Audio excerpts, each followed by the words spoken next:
De retour sur la libre antenne pour cette troisième partie consacrée aux questions et particulièrement évidemment vos questions, les questions des métanotes. Il y en a beaucoup, hein, Jean-Michel, beaucoup de questions. Tant mieux. Donc on va essayer, on pourra peut-être pas répondre à tout, on va essayer de répondre au maximum. Alors on me dit, voilà, bonsoir Monsieur Verdocher, très content de vous voir ici. Ma question est simple, y a-t-il un risque de nouveaux attentats, voire chimiques? Est-ce qu'on aura le sang-froid pour ne pas tomber dans ces provocations et quelles en seraient les conséquences sur notre cohésion sociale et nos libertés? C'est vrai qu'on a évoqué cette possibilité, y compris de la bouche du Premier ministre lui-même, qui nous a dit attention, les attentats chimiques. On a vu, alors chose très étrange, on a vu un décret ministériel qui est paru au journal officiel dans lequel on demande comment on appelle ça, en fait on demande à ce qu'on puisse augmenter le stock en fait d'antidotes pour dans le cas d'atropine, voilà, pour sulfate d'atropine, voilà, qui servent visiblement en cas d'attaque chimique, au gaz neurotoxique. Exactement. Et donc c'est cette information qui avait été soulevée, qui avait été amenée d'ailleurs, il faut bien le préciser, hein, par l'UPR et François Asselineau, qui en avait fait un article très controversé puisqu'il se faisait traiter de complotisme, alors qu'en fait il n'a fait que reprendre un décret ministériel paru au journal officiel et voilà, coïncidence ou pas, mais en tout cas 2 jours après on avait le Premier ministre à l'Assemblée nationale qui annonçait la possibilité d'attaque chimique et qui faisait référence à ce même décret ministériel. Alors je vais essayer de vous faire une réponse à la voix simple et compliquée. Simple, il n'y a pas de raison qu'il n'y ait pas d'autres attentats. Pourquoi n'y en aurait-il pas d'autres? Ceci étant dit, la vague d'attentats de Paris est intervenue au sein d'une série. Cette série a certainement commencé avec le vol civil de touristes russes qui s'est écrasé, même si aujourd'hui encore on conteste que ça puisse être ou non un attentat. Enfin, surtout ce sont les Égyptiens qui contestent, comme par hasard. Ils ont peur pour leur tourisme, c'est naturel. Donc ça a commencé avec le vol qui s'est écrasé au-dessus du Sinaï. Ça s'est poursuivi par un terrible attentat, si je me souviens bien, à Bagdad. Ça avait été pressé d'ailleurs au moment des élections, 3 semaines avant les élections. Là, à Paris, nous étions 1 mois, 3 semaines avant le premier tour et 1 mois avant le second tour des élections. Même cas de figure que l'attentat d'Ankara. Hein. Je n'en tire aucune conclusion. Il y avait eu un attentat à l'attaquer, j'y étais. 2 roquettes sont tombées, l'une n'a pas fait de victimes, l'autre a fait 22 morts et une 60aine de blessés, notamment des femmes et des enfants. C'est tombé sur une des voies principales de l'attaquer. 2 jours après, ça c'était le mardi, ce n'était pas le vendredi, mais le jeudi, donc 2 jours après, il y avait une bombe qui explosait faisant 40 morts dans le carré du Hezbollah à Beyrouth. Tout à fait, à Beyrouth aussi. Quartier que j'avais également fréquenté, mais ça n'a aucun rapport avec moi. Je vous assure, je ne suis pas une cible. Enfin, à Dieu ne plaise. Et puis, il y a eu ce fameux vendredi 13 à Paris. Il y a eu ensuite d'autres attentats. Il y a eu à Bamako, au Mali. Voilà. Tout ça s'inscrit dans une série. Maintenant, il faut qu'il y ait presque coordination.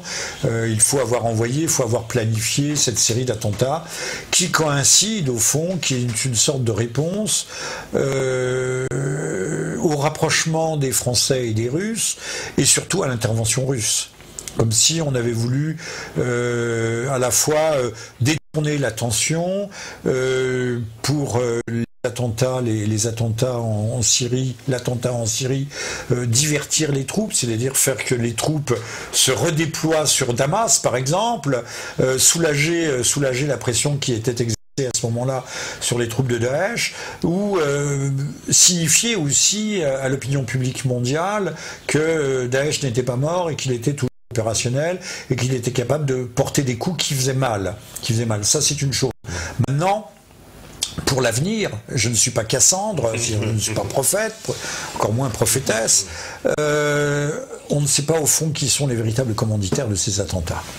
Toute la question voudrait vous savez, ce sont des jeux de billard à 3 bandes, à 4 bandes, à 5 bandes. Les balles rebondissent.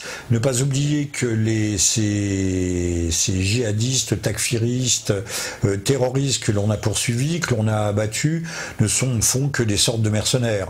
Ce sont des soldats sacrifiés d'une cause qui leur échappe complètement. On ne sait pas au départ quels intérêts ils servent, ils ne le savent pas eux-mêmes, ils ne le sauront jamais, même ceux qui les commandent directement, même ceux qui les envoient. Vous savez, c'est un jeu géopolitique, géostratégique d'une grande complexité et qui nous échappe en partie. Donc il y a eu ce coup de semonce. C'est un coup de semonce, c'est un signal qui a été envoyé à un certain nombre de pays. Maintenant, ce signal sera-t-il répété, réitéré? Ça, c'est une autre affaire et je ne peux pas le dire. Mais en tout état de cause, il n'y a pas de raison que ça s'arrête. Alors, on dit, les rafales vendues au Qatar vont-ils se retrouver dans les mains des terroristes modérés? C'est vrai qu'on a vendu des rafales, mais bon, peu de chance. Non, il faut la formation d'un pilote coûte presque aussi cher qu'un avion lui-même. N'importe qui ne peut pas piloter un avion de chasse ou un bombardier. On peut penser même que certains avions de l'armée régulière arabe syrienne, depuis longtemps, ces avions sont pilotés par des Ukrainiens, des Russes, ou en tout cas des ressortissants de la Fédération de Russie. D'accord. Donc ça, voilà une information qui a été donnée là-dessus. On me demande aussi pourquoi, à votre avis, le commandant Massoud a-t-il été assassiné? Quelle menace pouvait-il représenter aux yeux des Occidentaux?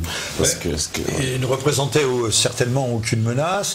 Je ne suis pas spécialiste de cette question, mais toujours est-il qu'il a été abattu juste avant le 9 septembre et le 11 septembre. Il y a le 11 septembre. Peut-être aurait-il fait obstacle à la guerre qui allait se déclencher contre l'Afghanistan. Et l'invasion de l'Afghanistan. Et peut-être aurait-il voulu se mêler de cette affaire, peut-être n'aurait-il pas prêté, puisque l'invasion, il était prévu, comme d'ailleurs en 2003, l'Irak devait être pris à partir de Basra, à partir du sud, par les forces américaines, et au nord, par les forces kurdes. Mais les choses ont été plus compliquées, la Turquie a refusé le survol de son territoire et l'usage de la base d'In Shirley, qui est pourtant une base plus ou moins inféodée à l'OTAN. Les forces dont j'ai oublié le nom, les forces du Nord du commandant Massoud n'auraient peut-être pas été... L'Alliance du Nord. Ouais. De l'Alliance du Nord, je vous remercie, je vois que vous avez une mémoire d'éléphant. Mais il y a encore des éléphants en Afrique? Oui, il n'y en a plus beaucoup. Plus beaucoup, les pauvres. Les pauvres et surtout pauvres de nous aussi. Nos enfants ne verront plus, ils verront des images, voilà, ils verront Babar. Et donc, peut-être que le commandant Massoud était un électron libre ou avait pris trop de poids pour véritablement jouer son rôle dans ce jeu. Voilà, c'est ce que je peux dire. C'est une hypothèse, ça reste une hypothèse. En toute vraisemblance, en tout cas, on voit bien qu'il y a une volonté, en tout cas, de son élimination, et juste après, ces fameux... 3 jours après, le 11 septembre. Voilà. Et 1 mois après, l'invasion de l'Afghanistan. De l'Afghanistan. Soyons clairs. Donc c'est forcément à mettre en rapport. Enfin, on peut difficilement faire autrement. Alors on me dit, bonsoir Monsieur Vernochet, quel est votre point de vue concernant la théorie du Grand Israël? Est-ce que c'est pas une théorie. C'est un fait. C'est un plan. C'est un fait. Ça se trouve déjà donc dans la Genèse. Ça se retrouve à plusieurs endroits dans l'Ancien Testament. Je vous renvoie. Il y a un petit livre qui est paru sur le plan Yodad-Yinon. Il va y avoir une réédition ces jours-ci aux éditions Sigest. Et en 1982. Un diplomate, on ne sait pas très bien qui c'est, ou si c'est un groupe de diplomates israéliens, trace un plan sur la création d'un grand Israël. Alors, on peut débattre longuement si c'est du Nil à l'Euphrate. En tout cas, ça couvre une partie de la Mésopotamie, l'Euphrate dessinant le contour extérieur de la Mésopotamie. Et le Nil, alors est-ce le Nil des cataractes? Est-ce un Nil... Bon, peu importe. De toute façon, il y a un projet d'extension qui était d'ailleurs enseigné aux jeunes recrues de Tsahal à une certaine époque. Donc ce projet existe, je vais m'arrêter là. En 2002 ou en 2003, en 2002, il y a ce qu'on appelle le Greater Middle East Initiative, qui est un projet justement qui part de l'Indus, des rives de l'Indus, là-bas en Inde ou au Pakistan, en fait du Waziristan, c'est-à-dire les zones tribales du Pakistan, et qui va jusqu'à la Mauritanie, donc jusqu'au Maroc, aux colonnes d'Hercule, et qui couvre la Mauritanie, qui est de recomposition géographique, c'est ce dont vous parlait Pierre Hillard, de recomposition géographique de toute l'ère islamique, mais pas seulement arabo-islamique, on va dire islamique, en grosso modo. Ce plan a été apparemment abandonné, mais c'est le même plan que l'on voit à l'œuvre aujourd'hui, qui consiste à morceler des États, à redessiner des États, puisque des entités confessionnelles ou ethniques à statut d'État ne seront jamais des États avec une diplomatie, une armée pouvant menacer un équilibre régional, si tant est qu'il est dominé par le gendarme de l'Occident, c'est-à-dire le gendarme des États-Unis qui s'appelle l'État d'Israël. L'État d'Israël dans la région, donc qui deviendrait le plus puissant en plus de la région, sans conteste, quoi. Il l'est, mais aujourd'hui il y a un challenge, comme on dit, il y a un défi qui est celui de l'Iran, qui représente par son poids démographique. La Turquie n'est pas un danger, puisque la Turquie des frères musulmans, en fait, M. Erdogan est un frère musulman, monsieur me dit pas, a contracté, passé une alliance stratégique depuis longtemps avec l'État hébreu. Donc ils sont liés, quelles que soient les fâcheries apparentes, les bisbilles diplomatiques, l'affaire du Mavi Marmara, etc. Tout ça, il y a aussi une partie de cirque. Ces gens s'entendent comme larrons en foire. Oui, puisqu'en plus la Turquie a ouvert son espace aérien à Israël, etc. Enfin, on sait qu'ils ont tout un tas d'accords ensemble. Alors, on me dit aussi, en plus de la stratégie de la baisse du pétrole, comme dans les années 80, est-ce que cela est un des objectifs, enfin, pour user et affaiblir les Russes sur plusieurs zones de conflit? Parce que c'est vrai qu'on joue sur cette arme du pétrole, on sait que... le Venezuela c'est très clair pour le Venezuela. Est à genoux. Le pétrole est passé à $200 à moins de 40 aujourd'hui.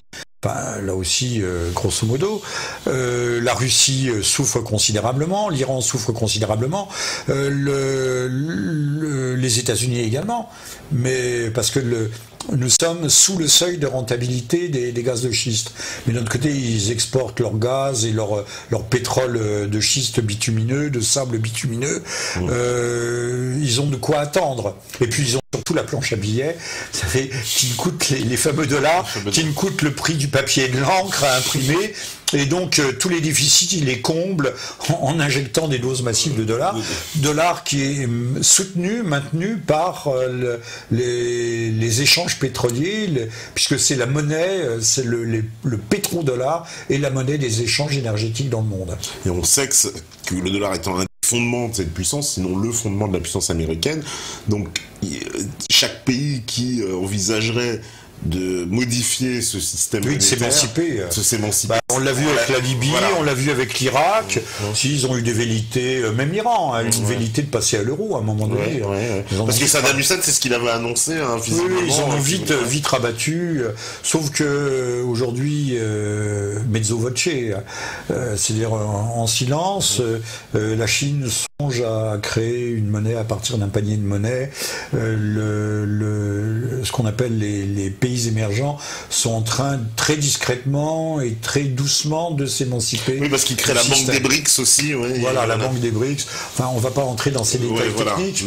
Mais c'est en train, effectivement, de... Sur ce front, c'est en train de bouger. C'est en train de bouger, Chose qui doit être très très mal vue, évidemment, par les États-Unis.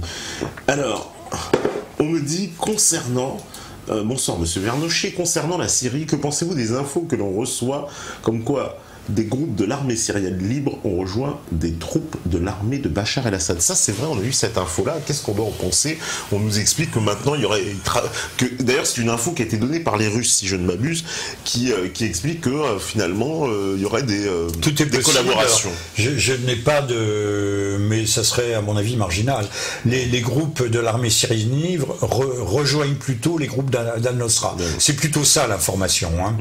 Les gens de l'armée syrienne libre étant président des frères musulmans.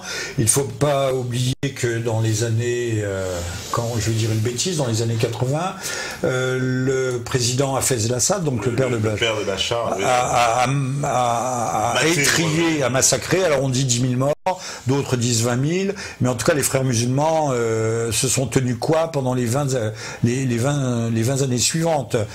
Donc la méthode était rude, mais elle avait été efficace. Oui, parce qu'ils avaient tenté de le renverser, il faut bien le dire. Voilà. Ça fait longtemps qu'on est à l'œuvre pour renverser le régime en Syrie. Alors, donc, ce qui veut dire que quand même les frères musulmans gardent un chien de leur chienne. Au régime de Bachar, qui est d'ailleurs un régime impie, les frères musulmans étant qu'une variante présentable du wahhabisme. C'est un islam politique, c'est pas l'islam orthodoxe, c'est pas l'islam classique, c'est pas l'islam traditionnel, c'est pas l'islam populaire. C'est une version présentable du wahhabisme et de l'islam politique qui est l'islam ne devenant qu'un outil de pouvoir et de conquête du pouvoir, qu'il soit individuel ou collectif. D'accord. Alors, autre question, on me dit bonsoir monsieur Vernouchi, que pensez-vous de la théorie qui annonce la création prochaine d'un État kurde arraché à la Syrie c'est pas une théorie, c'est une réalité. C'est ce que voulaient faire les Turcs en créant une zone d'interdiction aérienne, s'ils l'avaient pu. Les Turcs qui trouveraient leur avantage en fait d'un Kurdistan en se débarrassant des Kurdes turcs. Un Kurdistan qui regrouperait la partie autonome du Kurdistan irakien, c'est ce qu'ils essayent de faire, mais un Kurdistan normalisé. La hantise de la Turquie, d'Ankara, ce sont les Kurdes, qu'ils n'ont jamais plus du temps de Kemal Pacha Atatürk, quand on a créé la République de Turquie, on considérait que les Kurdes étaient des Turcs montagnards qui avaient oublié leur langue. Donc on voulait mais ils n'ont jamais pu. Il y a un irrédentisme kurde. Donc c'est véritablement une épine dans le pied. Et la politique, je vais être brutal, mais la politique d'Erdogan, comme celle qui a été suivie depuis Kemal et avant par les jeunes Turcs, est une politique de purification ethnique. Aussi bien des chrétiens que des Kurdes maintenant. Les Kurdes qui ont servi à massacrer les Arméniens, aujourd'hui, à leur tour, ont été l'objet, et puis il y a aussi des groupes non pas ethniques, mais confessionnels dont on ne parle pas, dont on parle peu, ou trop peu, ce sont les Alévis, qui sont certainement 10% de la population turque. Mais on n'en parle pas, parce que faut savoir qu'en Orient, les religions sont souvent des religions secrètes. Dont on ne connaît pas bien les arcanes. Je vous donne l'exemple des Druzes ou des Yézidis du Kurdistan irakien. Même chez les Alévis, il y a des zones secrètes parce que ce sont des religions qui sont condamnées, qui sont persécutées et qui donc se cachent. Ce qui a été le cas des chiites, hérésies par les autres. Ce qui a été le cas du schisme au départ. D'accord. Donc cette info, confirmée absolument. Alors, on me dit, pensez-vous que l'agenda du Grand Israël est bien en place ou l'Iran fait encore obstacle ? Est-ce que l'Iran fait encore obstacle ? Parce que l'Iran de Rouhani, on a l'impression, c'est des choses qu'on a évoquées, qu'elle a un peu, pas changé de bord, mais pas loin. Non, mais c'est l'espèce de renversement. Votre réflexion est extrêmement pertinente et montre que vous avez le Tao, vous avez le Tao de ces affaires, ce qui n'est pas le cas de tout le monde. En Israël même, il y a des voix qui s'élèvent pour dire, mais nous et l'Iran, depuis que le Shah de Perse avait détruit les ennemis d'Israël, vous savez, c'est le fameux comment s'appelle cette fête juive, excusez-moi, j'ai un trou, où le premier ministre du Shah, Amman, avait été pendu avec toute sa famille et des dizaines et des dizaines de milliers d'opposants au peuple d'Israël. Il faut dire que le Shah, à ce moment-là, je ne sais pas si on l'appelait un Shah, avait pour maîtresse une très jolie membre de la communauté hébreu. Donc il y a des liens qui existent. Alors, tout cela est contradictoire.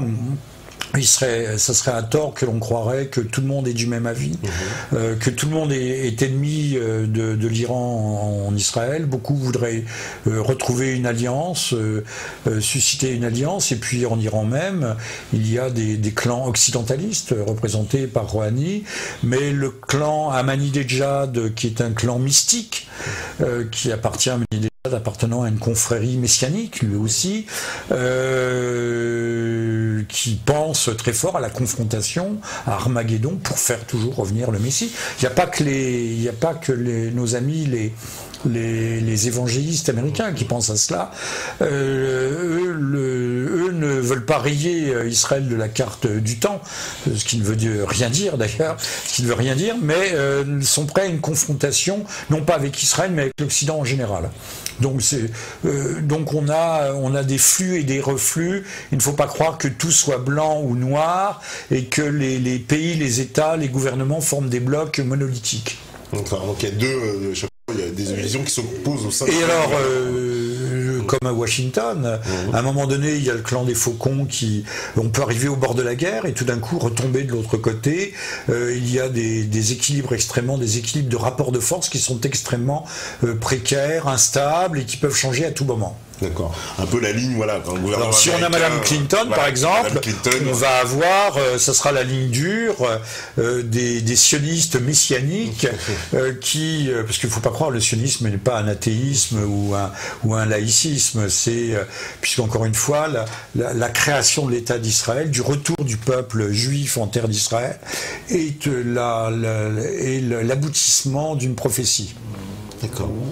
Ça, c'est des choses qu'on oublie de préciser, tout le contenu un peu justement, je n'ose pas dire spirituel, mais en tout cas empreint, en tout cas de mysticisme de tous ces... Il faut lire, il y a un livre tous ces mouvements, d'un jeune musulman sunnite, enfin jeune, il n'est pas si jeune que ça, il a une trentaine d'années, Youssef Indy, qui s'appelle Occident et Islam, qui explore les racines messianiques du sionisme depuis l'Europe médiévale jusqu'au choc des civilisations, montrant, nous parlions de guerre civile tout à l'heure, mais à l'échelle planétaire, c'est le choc des civilisations, qui explore justement depuis l'Europe médiévale et non pas depuis Cromwell ou depuis le 19e siècle, un mouvement de l'actualisation de l'idée du retour en terre de promission, en terre sainte, du retour du peuple judéen ou juif, et que cette idée très ancienne s'incarne petit à petit,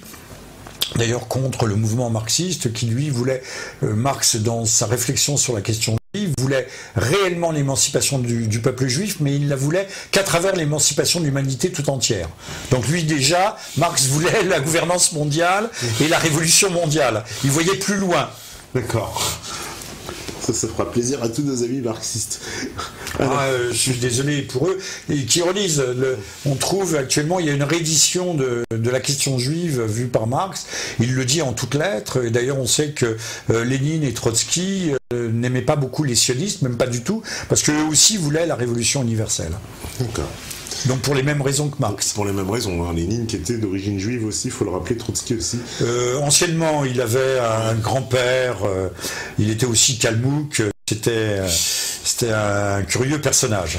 D'accord. On me dit, quel avenir pour l'Irak selon vous? Alors c'est vrai que l'avenir de l'Irak paraît très très compromis depuis l'invasion américaine. En tout état de cause, il y a déjà un dépeçage qui est opéré, Kurdistan au nord. Il y a Sunnistan, c'est-à-dire l'État islamique au centre. Va-t-on, même si la Syrie réussit à réduire Daesh, donc l'État islamique, sur son propre territoire, il restera une poche, j'imagine, en Irak, qui sera irréductible, parce que même si beaucoup de tribus arabes sont hostiles à Daesh, Daesh est bien implanté, il a implanté une administration, il a même créé sa propre monnaie, il bénéficie de cadres d'un haut niveau. Parce qu'il y a beaucoup apparemment d'officiers, d'anciens officiers de l'armée irakienne qui ont rejoint les rangs de Daesh. Oui, c'est compliqué, c'est compliqué. Non, mais elle est vraie, elle est exacte. Elle est exacte, cette information. Ils n'ont pas rejoint Daesh, ils se sont alliés aux radicaux islamiques venant d'Arabie Saoudite pour combattre. Ils ont poursuivi la résistance. Alors que du temps de Saddam, nul n'aurait pénétré sur le territoire irakien s'il avait été djihadiste, takfiriste, wahhabite ou autre. En tout cas, il se serait fait expulser ou assassiner tout de suite. Donc on n'aurait pas toléré du temps de Saddam, mais là, il y a eu une alliance stratégique pour continuer à combattre, et notamment, c'est le fameux, je ne sais pas si c'était un général, le nom est très célèbre, Al-Douri, dont on a annoncé la mort à plusieurs reprises ces derniers mois, c'est un homme âgé déjà, qui a plus de 70 ans, qui aurait conduit donc cette alliance, mais alliance qui a fini par aboutir à la création de Daesh. De toute façon, quand on crée quelque chose, à un moment donné, on est dépassé par sa progéniture. Hein. Parce que beaucoup de gens avaient remis en cause à l'époque les décisions qui avaient été prises par l'administration américaine, en particulier c'était Paul Bremer qui avait décidé de dissoudre l'armée irakienne. Et que cette décision... Elle venait de Washington. Elle venait de Washington directement. Ce qui était une folie, mais on le savait. Ouais. C'était l'équivalent du processus de dénazification. Ils savaient, le parti bas, c'était l'armature, l'architecture, la colonne vertébrale du pays. C'était 2 millions de personnes. Donc on dissout Baas. L'armée, c'était 500 000 soldats, personnels et officiers supérieurs. Mais 500 000, ça veut dire 2 millions de personnes avec les familles. Avec les familles. Donc on foutait tout le monde à la porte d'un seul coup. Donc on allait créer un chaos, c'était volontaire. Ça, ouais. Il faut bien le comprendre, ce n'est pas une décision qui a été prise. Ils ont passé récemment à la télévision ce film qui n'est pas inintéressant, mais qui est une conversion épique. On montre que l'individu contre la machine. Ils ont passé ce film Green Zone, qui n'est pas mal, qui est intéressant. Alors on fait croire qu'il y avait des Américains, même que la CIA là était du bon côté. Empêcher Brenner et voulait négocier avec quelqu'un qui pouvait ressembler à Al-Douri, qui était abattu à la fin du film, puisque les méchants sont toujours abattus, ce qui est normal, et les bons triomphent, enfin les bons, ceux qu'on désigne comme les bons. Mais de tous les films sur la guerre d'Irak, c'est celui qui est certainement le plus intéressant. D'accord. Et parce que est-ce que cette opération, d'ailleurs, comment on peut aujourd'hui juger avec le recul l'intervention américaine en Irak? C'est un échec, ils ont réussi leurs objectifs, c'est-à-dire installer le chaos dans la région. Eh ben, vous venez de répondre à la question. Je vous félicite. Je m'attendais pas à trouver quelqu'un d'aussi lucide. Moi aussi, au début, j'ai dit, mais c'est l'échec intégral, c'est la faillite. Pas du tout. Ils ont parfaitement réussi. C'était pas l'agenda de l'armée de semer le chaos, mais c'est ce qui s'est passé. Il y a des gens qui sont allés faire sauter le mausolée, je crois, c'est du 11e ou du 12e imam à Samarra. Mais comme m'a dit un bon connaisseur du monde arabe, il m'a dit, mais aucun sunnite ou chiite ne serait capable de... C'était un mausolée vénéré par les chiites. Mais aucun sunnite ne serait capable de faire ça. Parce que c'est vrai, on nous fait croire que tous les hommes sont égaux, qu'ils pensent tous de la même façon, que blanc, noir, c'est interchangeable. Mais pas du tout. Les Arabes croient au paradis et à l'enfer. Un musulman qui aurait fait ça serait allé en enfer. Or, ce sont des troupes à uniforme de la police qui sont arrivées, ont posé des explosifs. Il y a eu 2 attentats. D'ailleurs, je vous recommande, si vous allez sur la toile, vous allez trouver l'attentat de Samarra. J'ai publié dans un journal suisse, j'avais publié un article sur la question. Aucun musulman au monde n'aurait été capable de faire une horreur, une monstruosité pareille. Donc il y a des gens qui se sont efforcés de créer la guerre civile, sauf qu'ils n'y sont jamais véritablement parvenus. Il y a la guerre, mais pas la guerre civile. D'accord. Ils n'ont pas réussi, ils voulaient créer ce chaos de guerre civile. Mais ils n'y sont pas parvenus. Ouais. Malgré tous les attentats et les attentats qui se poursuivent aujourd'hui, les communautés ne se sont pas affrontées. Il n'y a pas eu cette séparation totale et absolue entre les communautés. Ça n'a pas marché. Comme quoi, vous avez beau gratter les allumettes, jeter des grenades, ça ne marche pas. Pas obligatoirement. D'accord, il y a eu juste, on peut dire par rapport aux chrétiens d'Irak qu'on a voulu les faire j'ai parlé d'épuration. L'épuration, elle se poursuit en Syrie. La Turquie, du temps, dans les années, je crois que c'était les années fin des 80-90, amenait la guerre contre le PKK. Il y avait des villages stratégiques. Tous les derniers villages chrétiens ont été évacués pour des raisons stratégiques. Il reste quasiment plus en Turquie même, c'est en Anatolie. en Thrace, les chrétiens devaient représenter à peu près 25% de la population ottomane. Je dis un chiffre, hein, on dira que si je me suis trompé ou pas, ça n'a pas d'importance. Mais aujourd'hui, il en reste moins de 1%, même pas, 0,5%. Donc le processus d'épuration ethnique qui a commencé avec le génocide des Arméniens, mais avant d'ailleurs, avec les génocides des Assyro-Chaldéens, des Syriaques et autres dans l'Empire ottoman, se poursuit jusqu'à aujourd'hui. Alors c'est plus un génocide de haute intensité, mais c'est un génocide à bas bruit. D'accord. Alors, on me dit... bonsoir Monsieur Bernochet. Ne faites-vous aucun lien entre le vol d'explosifs dans l'enceinte militaire de Miramas et l'attentat du 13 novembre? Non, mais il y a eu une tentative d'attentat dans les installations pétrolières de l'étang de Berre.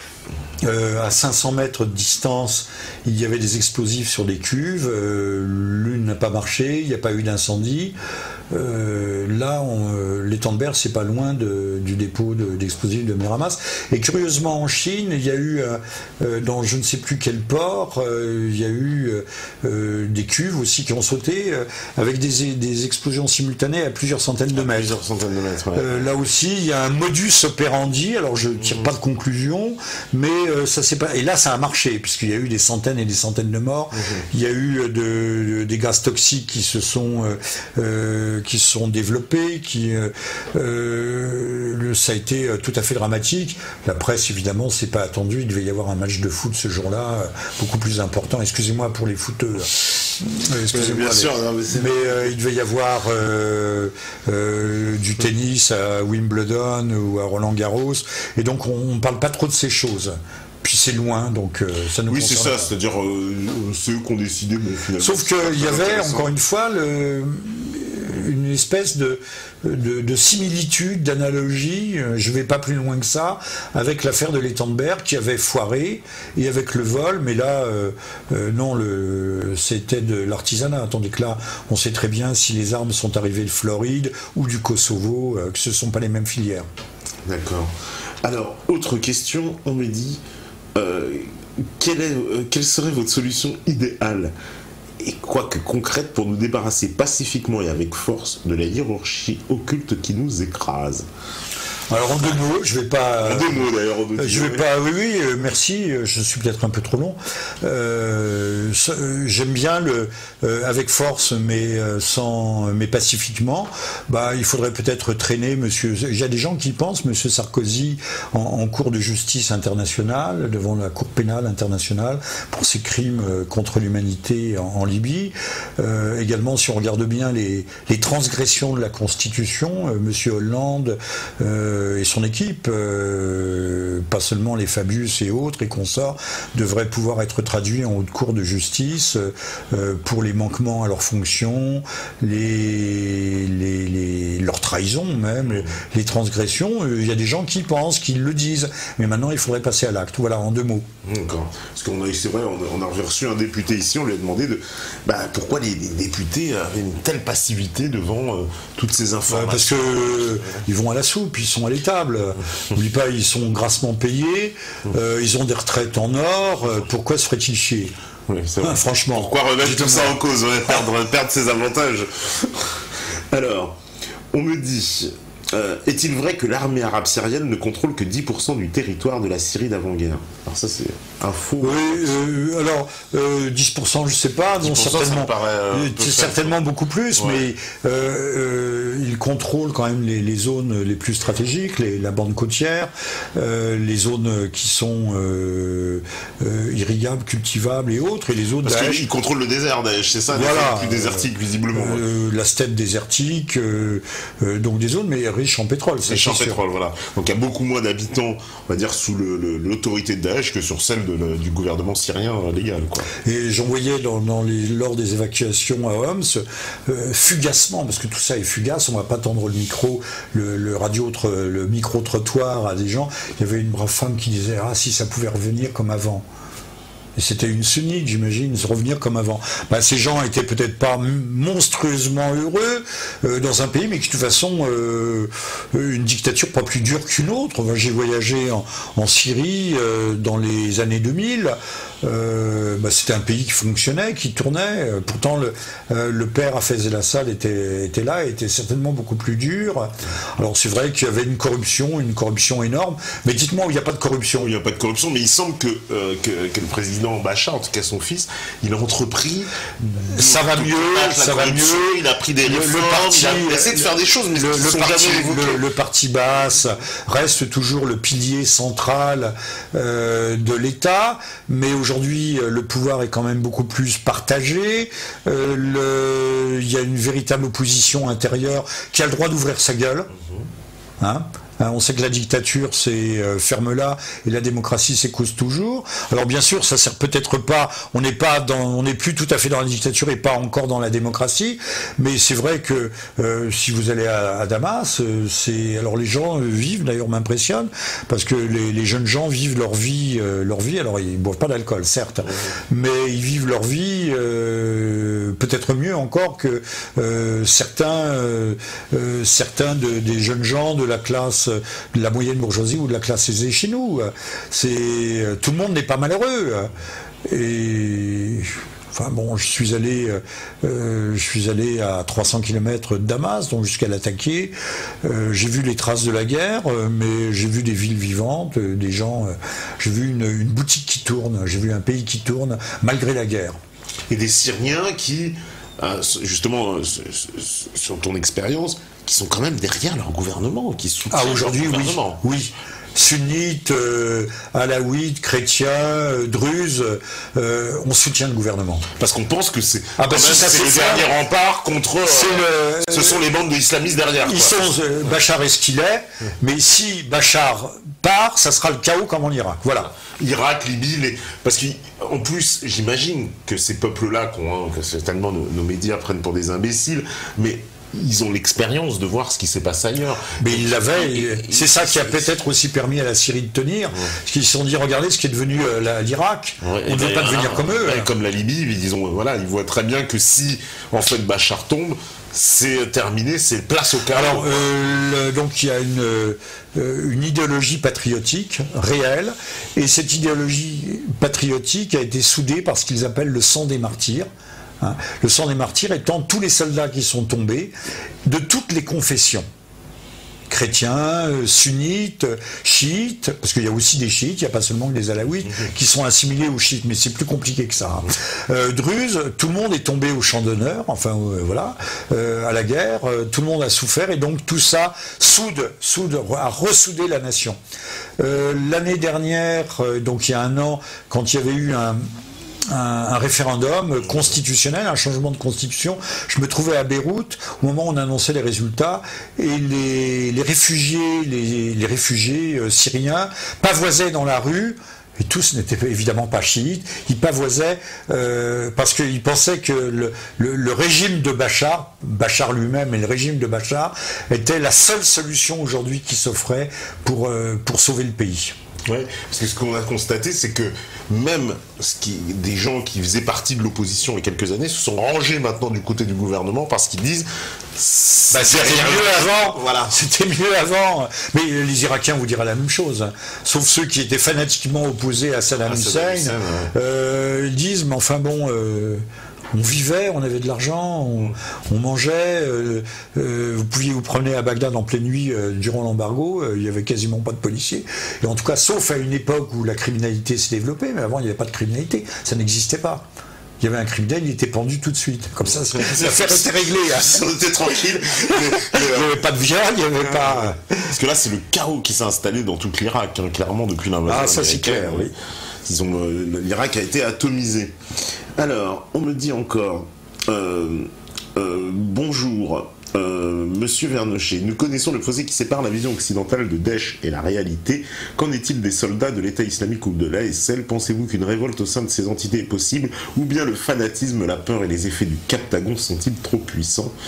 Le fanatisme. Oui, le fanatisme. Le fanatisme, je vous dis, entre les jeunes gens romantiques, alors certains essayent de revenir parce que c'est trop fort pour eux. Là aussi, l'image romantique de la guerre et puis la réalité sur le terrain, avec une discipline, je crois, qui est extrêmement dure.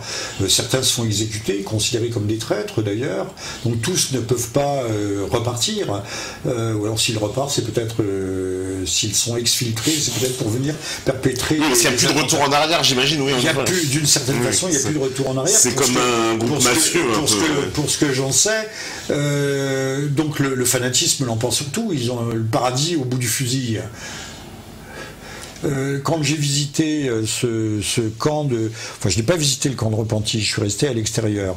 Ce quartier de Damas, j'avais avec moi de jeunes chiites lyonnais qui ont dit surtout il ne faut pas y aller parce qu'il y a un fou qui est capable de sortir d'une pièce, d'un appartement avec un couteau en criant Allah Akbar et de vous égorger en se disant qu'il va gagner le paradis.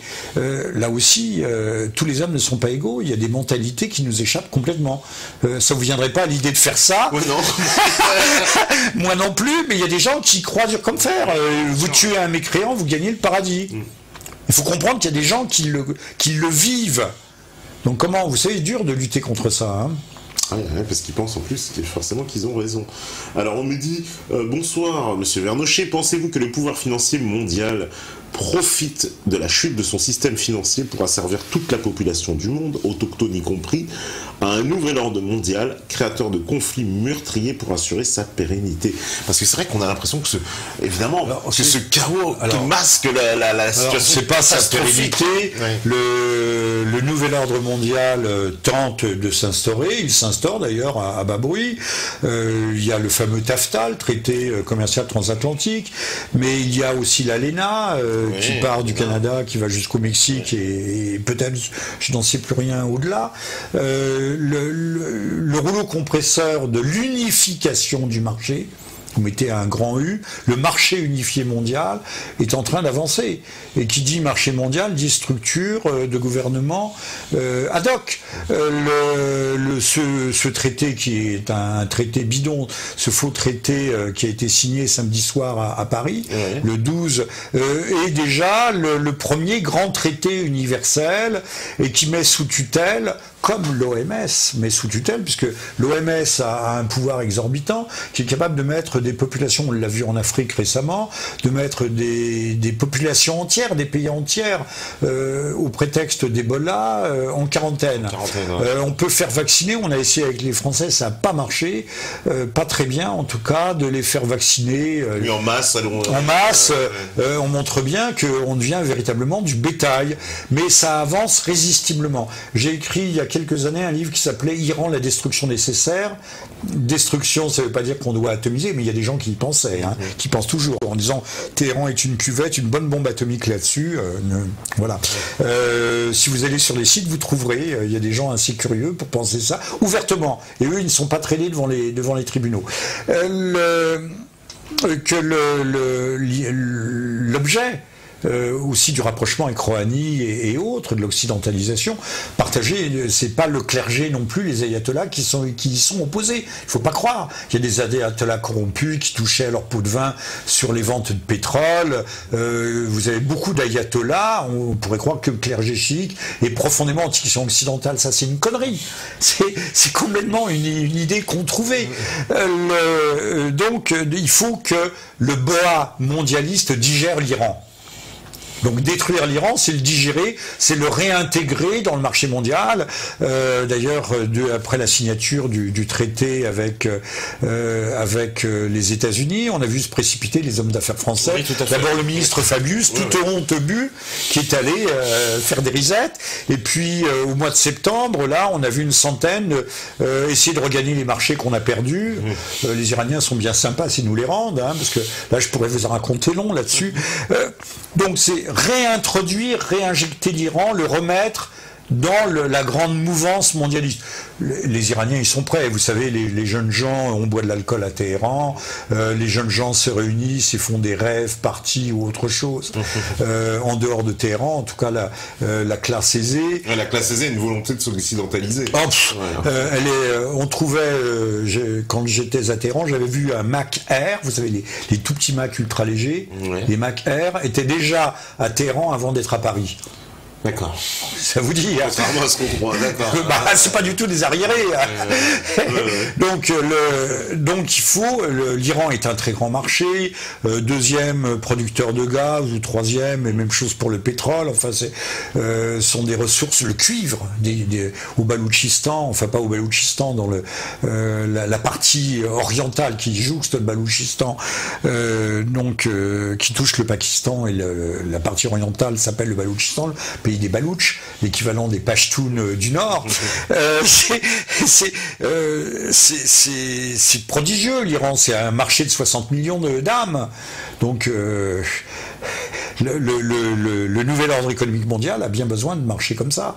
Et puis stratégiquement, qui tient l'Iran, ferme ce qu'on appelle le Rimland, c'est-à-dire le Rimland qui enserre la masse continentale eurasiatique.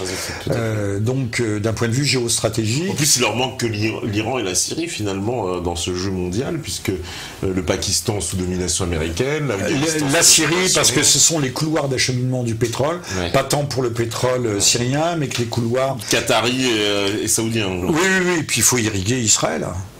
Il y avait un pipeline qui arrivait à Tripoli. À Tripoli au Liban, pas Tripoli en Libye, Tripoli au Liban, et qui desservait, là il y avait du temps même de Bachar, il y avait le projet de la rouverture de cet oléoduc qui arrivait donc à Tripoli, mais avec une dérivation qui serait arrivée directement en Israël. Aujourd'hui, c'est le pétrole de Daesh qui arrive en Israël. Voilà.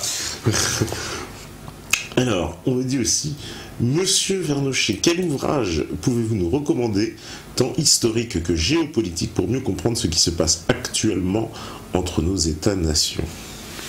Entre nos États, mais qui sont les États-nations ? L'Europe ou au Proche-Orient ? La question n'est pas assez précise. Pas assez précise. Alors, sur le Proche-Orient, mais je réponds, j'ai écrit un livre en 2013 qui s'appelle « Le wahhabisme est-il un contre-islam ?»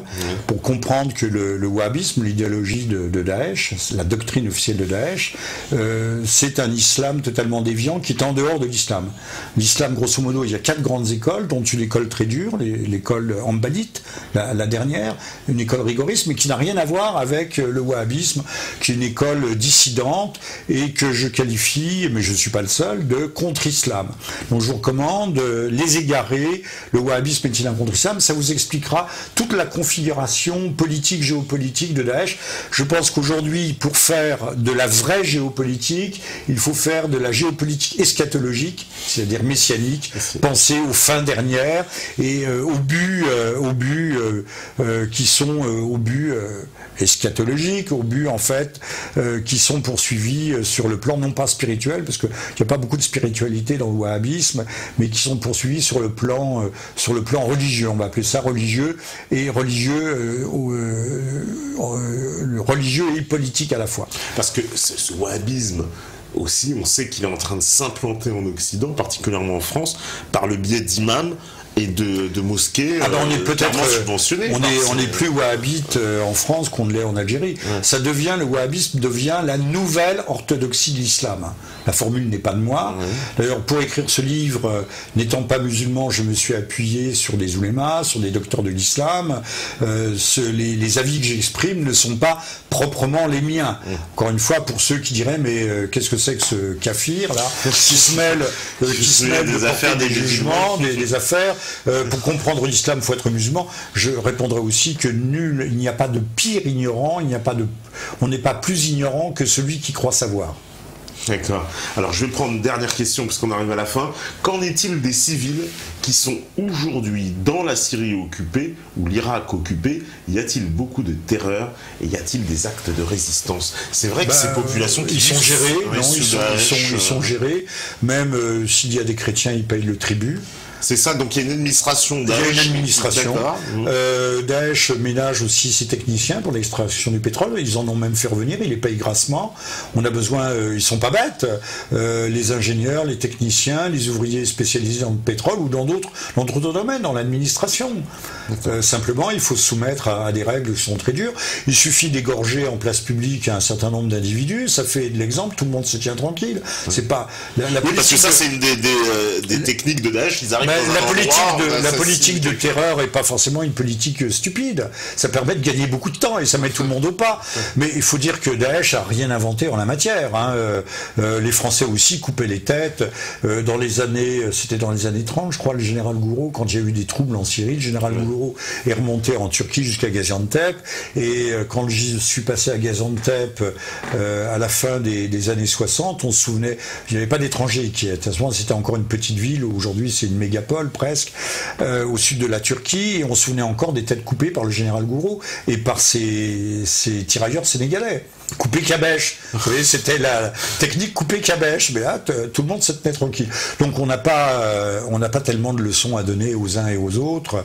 La guerre est une vilaine chose, sauf que la guerre terroriste, cette nouvelle forme de guerre est quand même une guerre que nous devons moralement, militairement condamner et politiquement condamner. Avec la plus grande force possible. Et en conclusion, justement, c'est quoi l'avenir de la politique française, justement, par rapport à cette position syrienne? On va continuer dans la schizophrénie totale en armant les deux, en armant un côté, puis en faisant semblant de combattre de l'autre. Mais on va vraiment y avoir un changement. Je vais répondre. Quand on n'a plus de colonne vertébrale, on se met une carapace, vous savez, un exosquelette, pour tenir l'ensemble. L'intérieur est liquéfié, donc la carapace, c'est l'état d'urgence, et puis demain, ça sera peut-être un peu au-delà de l'état d'urgence, des politiques de plus en plus coercitives. Monsieur d'ailleurs Sarkozy, je vais terminer sur un bémol, hélas pour moi, nous avait dit mais de toute façon le métissage c'est l'avenir de la France. Oui, pourquoi pas, mais laissez-nous faire. Il dit et si vous voulez pas, de toute façon on va faire une loi par la force de la loi pour vous obliger à vous métisser. Monsieur Sarkozy, mêlez-vous de vos affaires. Si on a envie de se métisser, on se métisse, mais si on n'a pas envie, ne nous emmerdez pas. Donc Monsieur Sarkozy aussi, dardard, tribunal pénal international. Bon, ça fera plaisir en tout cas à beaucoup de gens, j'imagine, sur Méta TV. Merci Jean-Michel Vernochet. Merci à vous, merci à toutes et à tous. Merci en tout cas d'être venu. Je sais que merci évidemment aux modératrolls connectés, merci à la régie, merci à tous les métanautes. Vous étiez nombreux en plus, pas mal de questions, on ne pourra pas répondre à tout.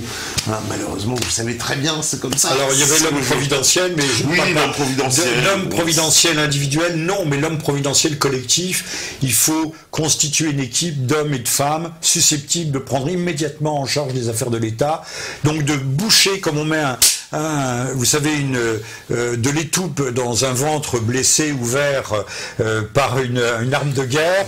Il faut immédiatement une équipe qui soit capable de reprendre en main, d'assurer la continuité des affaires publiques, du service public, donc des hommes compétents venant de tous horizons.